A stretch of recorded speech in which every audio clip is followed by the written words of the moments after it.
बच्चों ये है आपकी वर्कशीट नंबर 88 जो आपको कल यानी 25 को करनी है। तो आइए देखते हैं इसमें आपको क्या करना है। बच्चों ये आपकी poem dust of snow by Robert Frost की एक रिवीजन वर्कशीट है। आप इसे पहले भी वर्कशीट्स के थ्रू क्लासेस में अदरवाइज भी आप इसको टॉपिक को डील कर चुके हो। Let's see what it has to offer.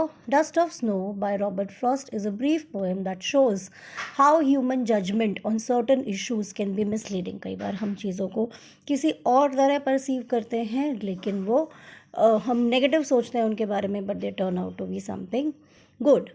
The poem depicts the crow and the hemlock tree as a reason for his changed mood and increased optimism. हमने देखा है कि पोएट का दिन बहुत ख़राब रहा होता है और वो हेमलॉक ट्री के नीचे बैठा होता है। इमिजिएटली उसके ऊपर वहाँ से एक क्रो उड़ता है और उसके ऊपर डस्ट ऑफ स्नो गिरती है and that immediately changes his mood और बाकी का दिन उसका अच्छा बीतता है।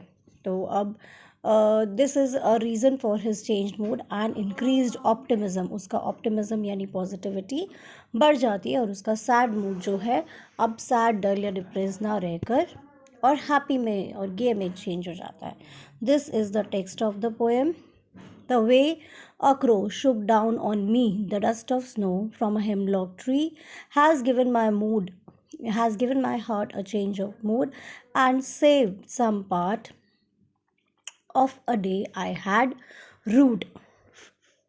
Now choose the correct option. Where was the crow sitting?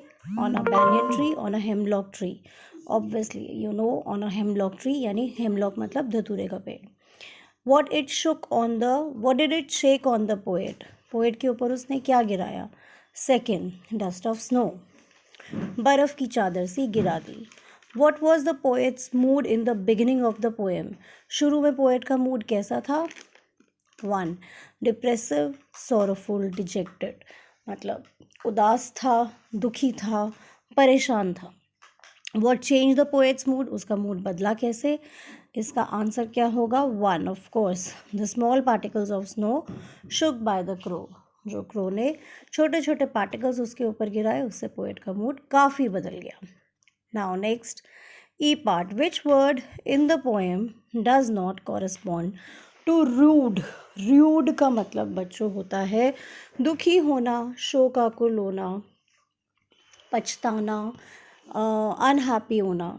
लेकिन कहीं भी ये सारे इसके मीनिंग होते हैं। लेमेंट भी इसका मीनिंग है, रिपेंट भी है, बी मोन भी है। इसका जो मीनिंग नहीं है वो है रिज्यूवनेट, क्योंकि इसका मतलब होता है तरोताज़ा होना। Fine, then what is the rhyme scheme of the poem? Rhyme scheme मैंने आपको बताई भी है क्लास में कैसे निकालते हैं।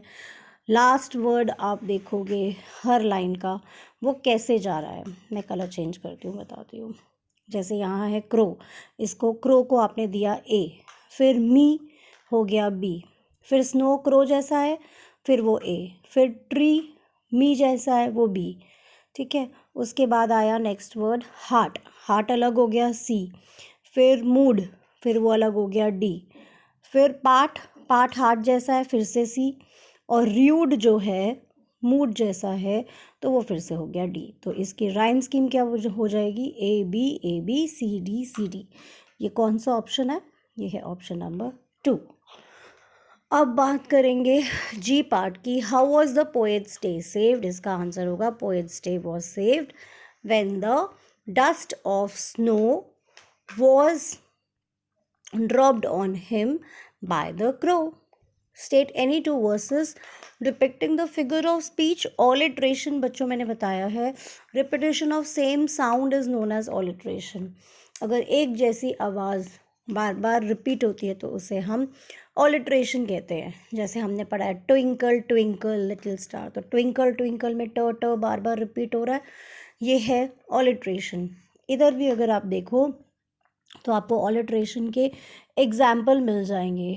2 आपको वर्सेस बताने हैं तो मैं ये वर्स आपको यहाँ बताती हूँ बेटे।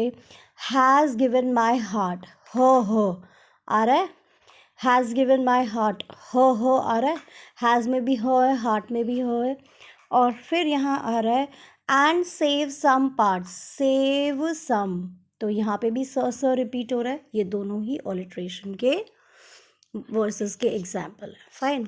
Then question number 2, what is the underlying message for us in our hectic life with reference to the poem. Poem हमें क्या मैसेज देती है? पोएम ये डिपिक्ट करती है दैट वही यही चीज़ जो उन्होंने स्टार्टिंग में लिखी है ना, the poem shows how human judgement on certain issues can be misleading. आप ये लिख सकते हो. आप ये भी लिख सकते हो that one should take one's day by one's tried. कुछ गलत भी रहा हो तो one should not feel sad और डिजेक्टेड और unhappy. There is always something good waiting for you.